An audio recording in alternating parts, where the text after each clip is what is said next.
बिल्कुल सुजाता, कुछ देर के बाद ही यहां पर ईडी की टीम पहुंचेगी और ईडी की टीम पहुंचने के बाद सीएम हेमंत सोरेन से उनके द्वारा पूछताछ किया जाएगा। ये पूरा स्कैम था, ये पूरा घोटाला था और कहीं ना कहीं इसको लेकर के लगातार जो ईडी के द्वारा 10वां समन यहां पर हेमंत सोरेन को भेजा गया था और पहले एक बार हालांकि पूछताछ हो चुकी है, लेकिन लगातार ही हेमंत सोरेन इस समन से बचते हुए नजर आए। आप देख सकते हैं अभी हम हेमंत सोरेन के उसी आवास के बाहर मौजूद है जहां पर ईडी की टीम कुछ देर के बाद पहुंचेगी और यहां पर पूछताछ करते हुए नजर आएगी। आधे घंटे से कम का समय बचा हुआ है क्योंकि 1 बजे का वो समय मुकर्रर किया गया था जब यहां पर ईडी की टीम पहुंचने वाली थी। हालांकि इस पूरे सीएम आवास के बाहर पे धारा 144 लगाई गई है और साफ तौर पे आप देख सकते हैं बैरिकेड यहां पे किए गए हैं। पूरी तरीके से जो यातायात है उसको रोक दिया गया है। इस दोनों ही रोड से, इस दोनों ही रास्ते से कोई भी गाड़ी यहां पर सीएम आवास की तरफ नहीं जा सकती है। केवल ईडी की अब गाड़ी यहां पे आती हुई दिखेगी और साफ तौर पे उससे पहले कई सारे जो पुलिस वालों की जो पुलिस के अधिकारी थे वो यहां पे पहुंचते हुए दिख रहे थे।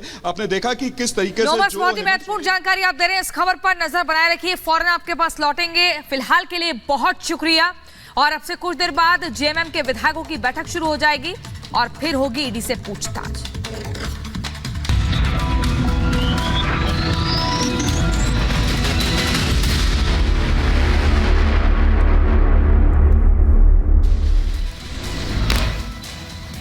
अभिभाषण के दौरान राष्ट्रपति ने राम मंदिर का जिक्र किया और कहा कि राम मंदिर की आकांक्षा सदियों से थी, राम मंदिर का सपना पूरा हुआ। पिछले 10 वर्षों में भारत ने राष्ट्रहित में ऐसे अनेक कार्यों को पूरा होते हुए देखा है जिनका इंतजार देश के लोगों को दशकों से था। राम मंदिर के निर्माण की आकांक्षा सदियों से थी, आज ये सोच हो चुका है। राष्ट्रपति मुर्मू ने अपने भाषण के दौरान कहा कि कश्मीर से 370 अनुच्छेद हटाया गया, अब दंड नहीं न्याय को प्राथमिकता है।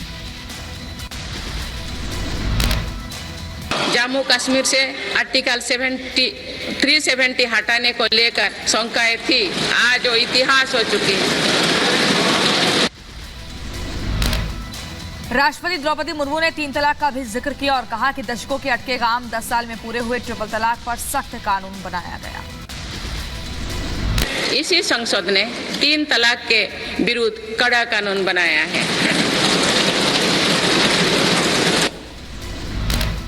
बजट सत्र में राष्ट्रपति द्रौपदी मुर्मू का अभिभाषण, कहा नए भवन में नीतियों पर संवाद होगा, यहाँ एक भारत श्रेष्ठ भारत की महक है। अमृतकाल की शुरुआत में ये भव्य भवन बना है, यहाँ एक भारत श्रेष्ठ भारत की महक भी है।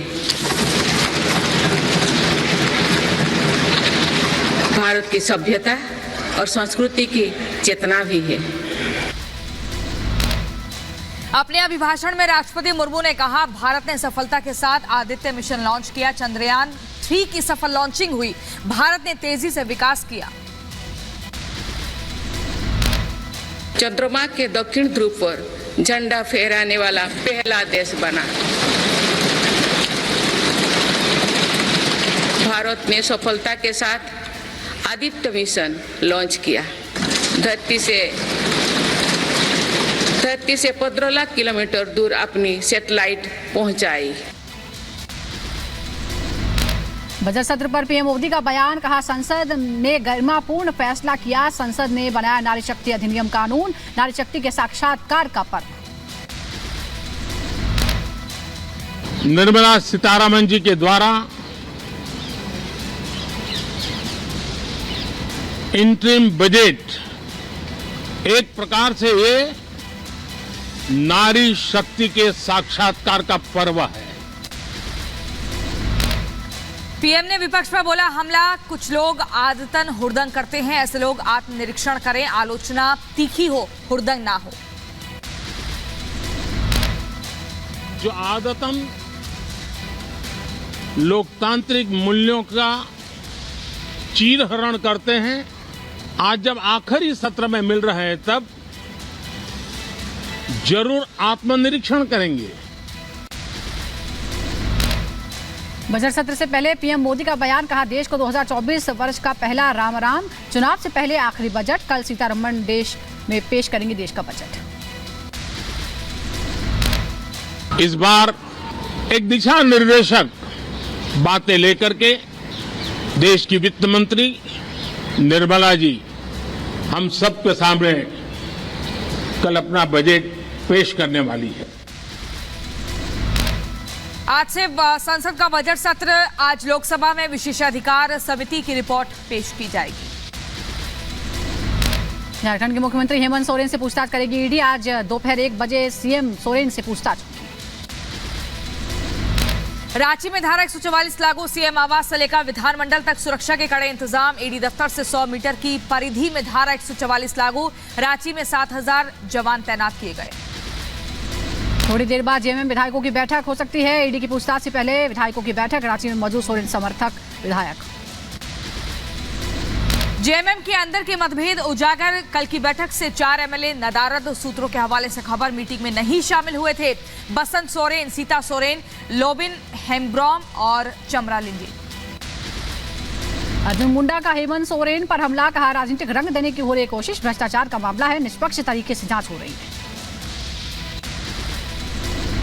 जेडीयू प्रवक्ता नीरज कुमार का हेमंत सोरेन पर हमला का, सीएम ईडी के डर से भाग रहे, झारखंड की हालत बदतर हो गई। हेमंत सोरेन पर बीजेपी प्रवक्ता प्रतुल शाहदेव ने हमला बोला, कहा सीएम की तरह व्यवहार नहीं कर रहे सोरेन, भगौड़े की तरह व्यवहार कर रहे हेमंत। झारखंड के सीएम हेमंत सोरेन की ईडी जांच पर कांग्रेस नेता अजय कुमार का बयान, कहा चुनाव आ रहे हैं इसीलिए बीजेपी सभी को तोड़ना चाहती है। हेमंत सोरेन पर ईडी जांच को लेकर जेएमएम प्रवक्ता मनोज पांडे का बयान, कहा जांच एजेंसियां का टास्क मिला है लेकिन हम हर हालत से निपटने के लिए तैयार हैं। लालू परिवार पर ईडी का जांच को लेकर मनोज झा का बयान, कहा पहले 10 घंटे लालू जी और फिर 8 घंटे तेजस्वी जी से पूछताछ। नमस्कार, स्वागत है आप सभी का रिपब्लिक भारत पर। मैं हूं आपके साथ सुजाता, मेरे सहयोगी प्रियंका भी मौजूद है। लेकिन सबसे पहले बड़ी खबर आपको बता दें, एसपी की जो लिस्ट जारी की गई है उस पर अब कांग्रेस की प्रतिक्रिया आई है और अविनाश पांडे भारतीय कांग्रेस के, वो कहते हैं कि उन्हें भरोसा ही नहीं है कि ये लिस्ट समाजवादी पार्टी की है। वो आरोप लगाते हैं कि सपा की लिस्ट होने पर शक है, लिस्ट के पीछे बीजेपी की साजिश है। अखिलेश की जानकारी के बिना ये लिस्ट जारी की गई है, समझौते के बिना आखिर प्रत्याशी कैसे आए। दरअसल कल समाजवादी पार्टी की एक लिस्ट सामने आई है जिसमें 16 सीटों पर उसने अपने प्रत्याशी घोषित कर दिए हैं।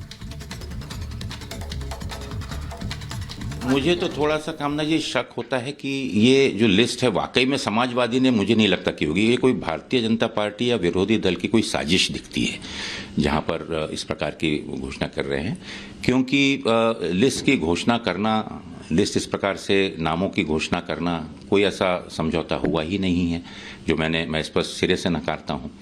और उसमें से भी वो सीटें जिसके ऊपर में बहुत अच्छी बातें हो चुकी हैं, उन सीटों को भी इसमें शामिल करके उससे घोषित कर देना, तो ऐसा मुझे नहीं लगता कि समाजवादी पार्टी या आदरणीय अखिलेश जी इस प्रकार की कोई गलती करेंगे। उनके नॉलेज में ये चीज़ नहीं होगी शायद, ऐसा मुझे लगता है।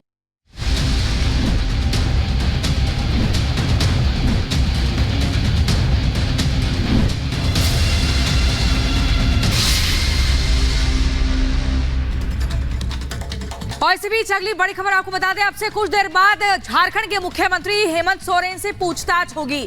सीएम आवास पर ये पूछताछ शुरू हो जाएगी। ईडी की टीम पहुंचेगी, जमीन घोटाले से जुड़ा ये पूरा मामला है।